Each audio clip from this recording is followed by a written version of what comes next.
Pour l'exercice 10, on nous dit « Résous les équations suivantes ». Donc, quand on observe toutes ces équations, on voit que nous avons des produits qui sont tous égaux à 0. On reconnaît alors là, pour chaque question, une EPN, c'est-à-dire une équation produit nul. Un produit est égal à 0 si et seulement si l'un au moins de ces facteurs vaut 0. Par exemple, si on a le produit de A par B qui vaut 0, cela veut forcément dire que soit c'est le A qui est égal à 0 ou soit c'est le B qui est égal à 0. L'un des deux vaut forcément 0. Il n'est pas possible d'avoir deux nombres qui soient tous deux différents de 0 et qui aient un produit égal à 0. Et donc, c'est cette règle que nous allons appliquer ici dans notre exercice pour résoudre chacune de nos équations. Donc, pour la question A, on nous donne le produit de ces deux parenthèses égal à 0. On reconnaît bien ici notre EPN. Et donc, on n'a que A fois B égale à 0, si et seulement si A égale à 0 ou B égale à 0. Le A, c'est le X plus 1 et le B, c'est le X moins 8. Donc, A égale à 0 donne X plus 1 égale à 0. Et B égale à 0 donne X moins 8 égale à 0. Et maintenant ici, on n'a pas besoin d'écrire les parenthèses. Ces parenthèses sont facultatives. Ou bien vous pouvez aussi dire, il n'y a rien avant la parenthèse. Donc, en enlevant les parenthèses, l'expression dans la parenthèse reste inchangée. Et par conséquent, mettre cette parenthèse pour l'enlever plus tard devient complètement inutile. Autant l'enlever dès le départ. Une fois que nous avons compris que les parenthèses sont inutiles et qu'il ne faut surtout pas les mettre pour perdre du temps, on va ensuite résoudre nos équations. En retirant un des deux côtés, le plus 1 disparaît du côté gauche de l'égalité et un moins 1 apparaît du côté droit de l'égalité, ce qui nous donne x égale à moins 1. En rajoutant 8 des deux côtés de l'égalité, le moins 8 disparaît du côté gauche de l'égalité et un plus 8 apparaît du côté droit de l'égalité, ce qui nous donne x égale à 8. On a donc x égale à moins 1 ou x égale à 8.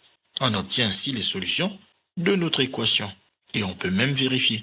En remplaçant x par moins 1, on a alors que notre produit devient moins 1 plus 1 qui donne 0 et moins 1 moins 8 qui donne moins 9 qui par multiplication nous donne bien 0. Car 0 fois n'importe quel nombre relatif nous donne 0. On a bien 0 égale à 0, ce qui prouve que moins 1 est bien une solution.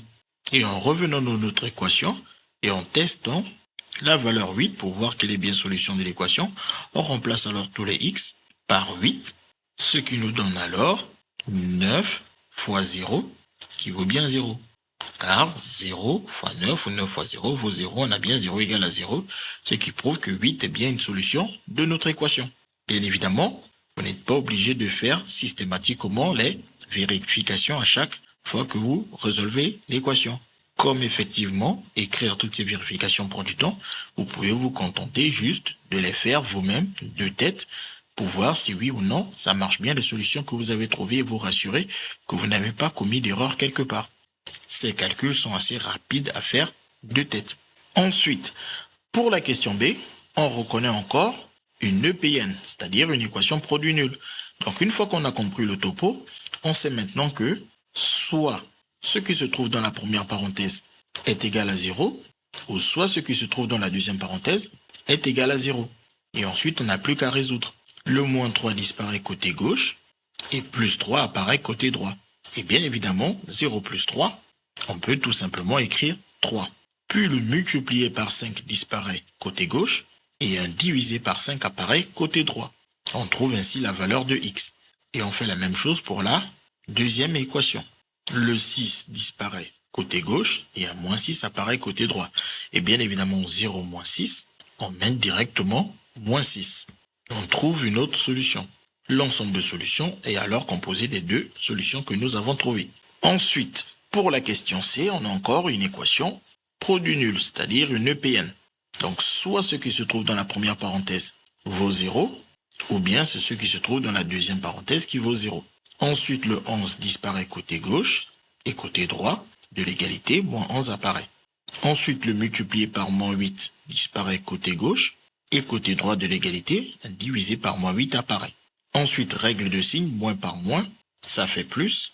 Mais on n'a pas besoin d'écrire ce plus. Et 11 sur 8, on le laisse tel quel, ou on écrit sa valeur décimale. Pour l'autre équation, le plus 7 disparaît côté gauche, et un moins 7 apparaît côté droit. Puis le multiplié par 3 disparaît côté gauche, et un divisé par 3 apparaît côté droit.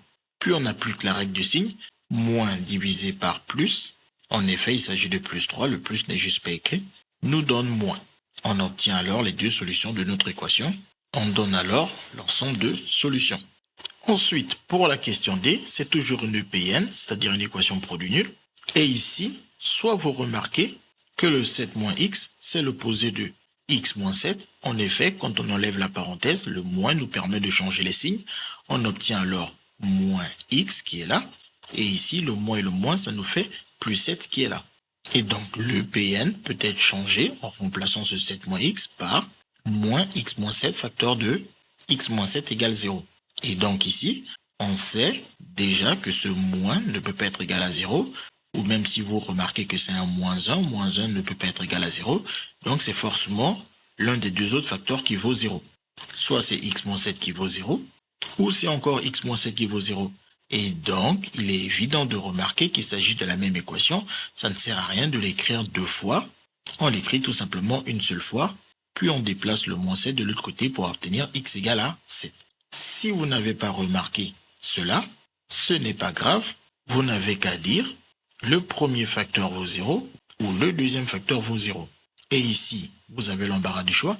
Soit vous déplacez le 7 pour obtenir moins 7, et ensuite il faudra changer les signes, ou soit vous déplacez directement le moins x pour obtenir plus x. Ce qui nous donne directement, c'est égal à x, et par symétrie de la relation d'égalité, on peut aussi dire que c'est x égale à 7. Et ici, c'est direct, on obtient directement x égale 7. Donc x égale 7 ou x égale 7, ça revient juste à dire que x égale 7. Et dans les deux cas, la solution de notre équation, c'est 7. Enfin, pour la dernière question, la E, ici, on a toujours une EPN car on a un produit qui vaut 0. Même s'il y a plus de deux facteurs, on utilise la même règle. Peut-être que c'est le premier facteur, 2x qui est égal à 0, ou peut-être c'est le deuxième facteur, 3x plus 2 qui est égal à 0, ou peut-être c'est le troisième facteur, 3x moins 1 qui est égal à 0. Par contre, ici, on aurait même pu dire qu'il y a 4 facteurs, étant donné que 2x, c'est du 2 fois x. Donc, on aurait pu être tenté de dire, peut-être que c'est 2 qui vaut 0, ce qui est bien évidemment impossible. Ou peut-être que c'est x qui vaut 0, ou peut-être c'est 3x plus 2, ou peut-être c'est 3x moins 1 qui vaut 0. L'avantage de séparer le x du 2, c'est d'avoir directement x égale à 0 et plus aucun calcul derrière à faire. Et bien évidemment, cette partie, on peut même ne pas l'écrire. On sait très bien que ça ne sert à rien de supposer que 2 égale à 0, car nous savons très bien que 2 n'est pas égal à 0. Donc, écrire cette partie est complètement inutile. On aurait pu directement commencer à dire soit x égale 0, ou ce sont les deux autres facteurs qui valent 0. Et donc ici, on résout notre équation. On déplace le plus 2 de l'autre côté qui devient moins 2, puis on divise par 3. On déplace le moins 1 de l'autre côté qui devient 1, puis on divise par 3. On obtient ainsi l'ensemble de solutions suivantes. CQFD, ce qu'il fallait découvrir.